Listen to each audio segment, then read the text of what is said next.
Well, hi, everybody. I'm Don Stewart, and welcome to another edition of Breaking News. Today is Tuesday. It is the 23rd day of July, 2024, and there's some really important stories we have to share with you this morning. And serious questions, first and foremost, about the whereabouts and health of Joe Biden. We'll be talking about that. Crazy Bernie Sanders says Netanyahu is not welcome to speak tomorrow before a joint session of Congress. No surprise there. And he's not alone. There's a lot of people in Congress who won't attend Netanyahu's speech. Now, we have a story here, and you'll have to sit down when we do this one. We'll talk about it. Shocking news, I mean shocking, about the protection of Donald Trump when the assassination attempt occurred recently in Butler, Pennsylvania. Kamala Harris now seems to have enough delegates to sew up her nomination, though she remains hugely unpopular. And China reports that a unified delegation from the Palestinian Authority and Hamas will rule Gaza following the war. They had some meeting there, 15 different groups in China. They've come to this conclusion. Yeah, they should live so long. Now, these stories further illustrate two of our 25 signs we're near the end. First of all, sign 11 that the U.S. will not be a player in last days Bible prophecy, and sign 21 that Israel will continue to be isolated, hated by the world. And we see both of these stories occurring every day with so many events that are taking place. Now, if you're new to us, we've had a lot of people come in the last couple of days, in fact, 200 new subscribers on our YouTube channel. Also, too, just as a reminder, we do have an app, Educating Our World EOW with Don Stewart. We don't have to watch any commercials on YouTube. That's why we did it, so you can watch everything there without going through the commercials. It's in the App Store, EOW with Don Stewart, Educating Our World with Don Stewart. That's the name of our website. And all our information is found on the website, Educating Our World, 12 books on Bible prophecy. We do something that nobody else does. We give the stories, we explain the stories in light of last days Bible prophecy. It's the only types of stories we do. Plus, we take you to our website and show you the different signs that these stories support with respect to the last days Bible prophecy, what the world will look like before the second coming of Christ, and the many events that precede it. So please take advantage of it, educating our world. All right, let's go to the headlines. Number one, hey, where's Joe? Now, last night, there were stories going around the internet, you might have heard them, that are unverified, that aren't true. And comes from the Citizen Free Press. It says, breaking, a verified source has informed the global press, whoever that is, global press team, that Joe Biden is currently in hospice care and is unlikely to survive the night. You may have heard that. Well, again, Citizen Free Press says there is no verified source that confirms this. It has been stated by real verified sources that Biden will return to the White House tomorrow, and that means today, and he's actually supposed to meet Prime Minister Netanyahu. We'll see.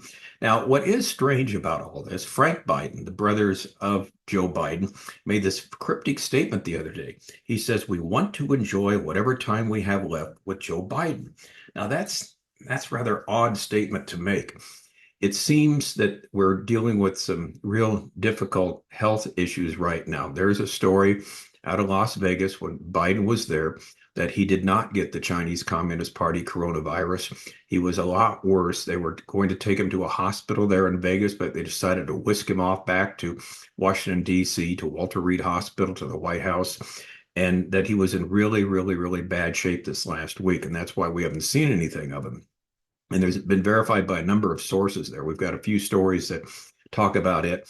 Bottom line is he's not well, and it's highly likely now, and here's where we're headed, that the 25th Amendment will come into play either by Congress or he will step aside himself and not be president and not, serve out his entire term.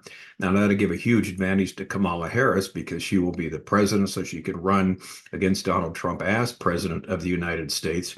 However, it also gives the opportunity to watch how incompetent she is, how the world can see that at the same time. So we'll see what happens. But this is huge, huge news, huge story. So where's Joe? And we'll find out today. So we'll tell you later when we do our second edition of Breaking News. Now, headline number two, crazy Bernie Sanders compares war criminal Netanyahu to Hamas leader, says he's not welcome in Congress. That's not the Hamas leader, is it? But Netanyahu. A Vermont senator and self-described Democratic Socialist crazy Bernie Sanders vowed that he would not attend the war criminal Israeli Prime Minister Benjamin Netanyahu's upcoming congressional address as he slammed the Israeli leader and his right-wing extremist government while comparing him to Hamas terrorist Yahya Sinwar. Okay, not surprising from Bernie, but also there's a bunch of other Congress people that will not attend the meeting there, the meeting or the speech by Netanyahu tomorrow before the joint session of Congress. It's interesting to see who shows up and who doesn't, who stands up and applauds and who just sits there with their arms folded. All right. That's going to be our big news tomorrow. Now, headline number 3. I hope you're sitting down for this. This is shocking. This comes from Senator Josh Hawley, Hawley. Shocking news about the protection of Donald Trump when the assassination attempt occurred. I don't know if you've heard this, but here's the headline. Whistleblowers tell me that law enforcement personnel were in fact stationed to the roof of the day of the Trump rally, stationed on that roof, but they abandoned the roof there, the position they were supposed to take up, citing the heat. They also say law enforcement were supposed to be patrolling the building, but opted to stay inside instead. I kid you not. Now, this is the letter he wrote to Mayorkas. All right, the head of the, well, he's the head of what the people coming in the country. He's got a bunch of different titles. Homeland Security, I think, because they're under his guide anyway. Secretary Mayorkas. So here's Josh Hawley.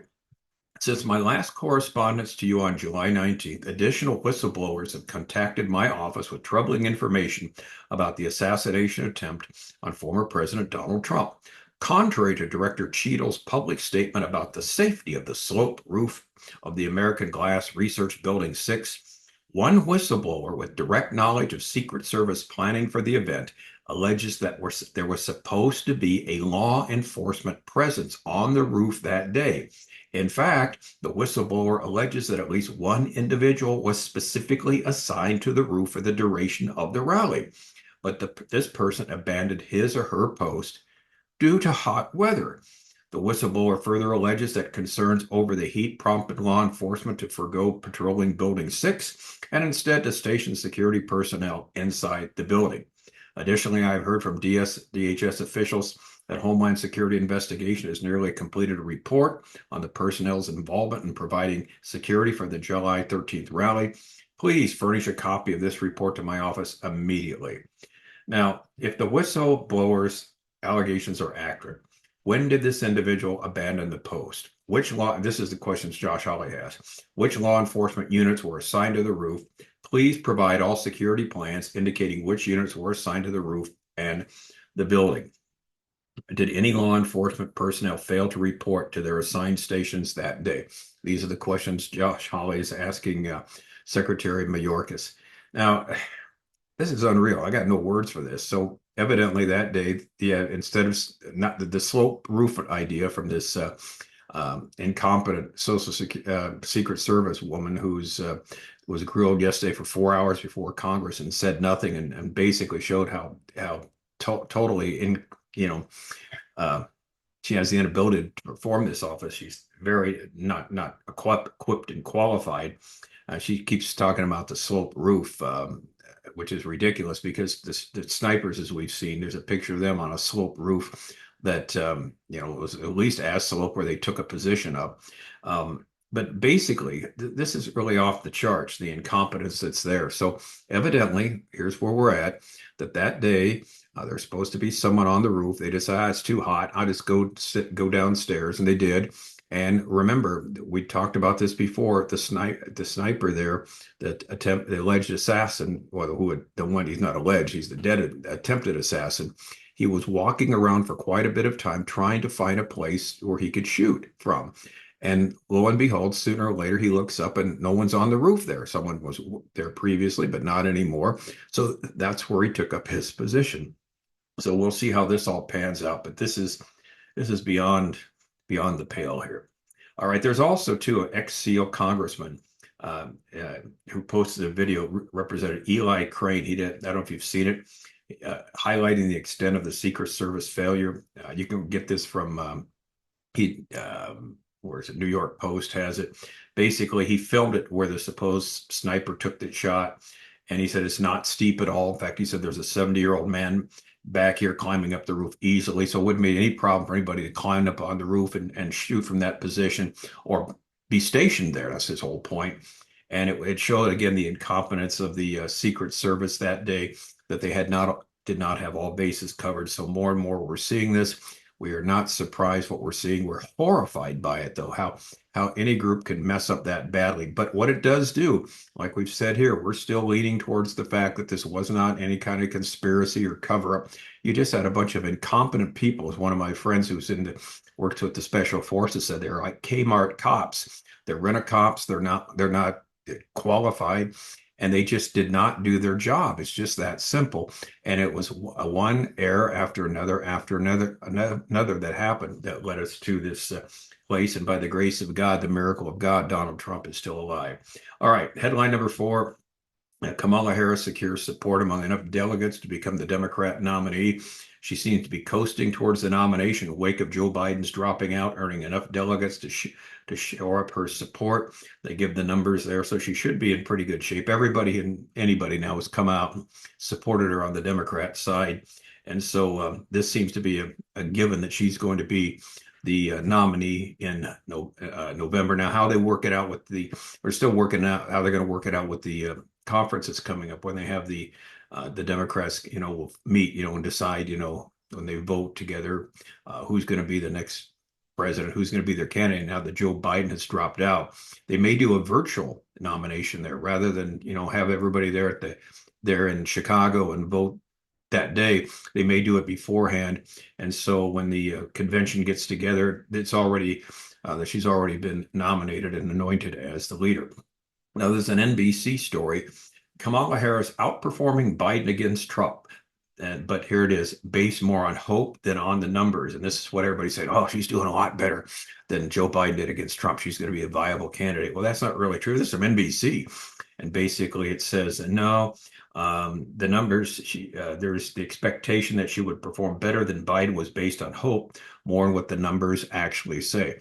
And once people understand who this woman is and how totally incompetent she is, how so much above her head, a DEI, she got there because she's black and she's a female. Because remember, Joe Biden said, "I'm going to put a black female as my vice president," and that's what really got him the nomination. Because the first two, if you recall, in Iowa and New Hampshire, the second one, yeah, that he was like fifth in Iowa and he was far second in New Hampshire.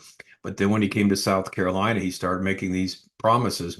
And that's when Representative Clyburn got the African Americans out to vote for him. He won South Carolina, and then from there on, it was all downhill for everybody else. And so we'll see. But he promised a black female to be his vice president. Like we said, the list wasn't real deep. You had Stacey Abrams and Kamala Harris, and so he picked Kamala Harris. Anyway, so that's where we're at. So we'll see what happens. It will be, obviously continuing dealing with this story until the election. And finally, headline number 5. Now, this is interesting in light of Netanyahu's coming. China, unified delegation to rule Gaza following the war. 14 Palestinian Arab factions held discussions in Beijing, China, regarding the day after with agreements reached between Hamas and Fatah. Chinese Foreign Minister Wang Yi said Tuesday morning he announced that the Palestinian Arab factions have agreed to create a unity government that would rule Gaza on the day after the war. According to Wang, 14 Arab factions participated in talks held recently in Beijing, and Hamas and Fatah signed a declaration regarding the end of the division and the strengthening of Palestinian unity. They call it the Beijing Declaration. And they signed it, and one of the Hamas officials said this will bring an end to the Israeli aggression. Well, Israel Foreign Minister Israel Katz responded to these reports saying Hamas and Fatah signed an agreement in China for joint control of Gaza after the war. Instead of rejecting terrorism, Mahmoud Abbas embraces the murderers and rapists of Hamas, revealing his true face. In reality, this won't happen because Hamas's rule will be crushed and Abbas will be watching Gaza from afar. Israel's security will remain solely in Israel's hands. Amen to that. So that's where we're at. Lots of stuff going on. So we'll see what happens today. Will Netanyahu get to meet Biden? Will Biden show up at the White House as planned? What's going to take place? So much happening, but we'll be here with you to give you the latest. And again, always with respect to how it fits last day's Bible prophecy, starting first and foremost with the Bible, what it says, then looking at the events and see how they verify so often, so much every day what Scripture does have to say. All right, thanks for watching. I'm Don Stewart. We'll be back later with another edition of Breaking News. Until then, as always, may the Lord richly, richly bless.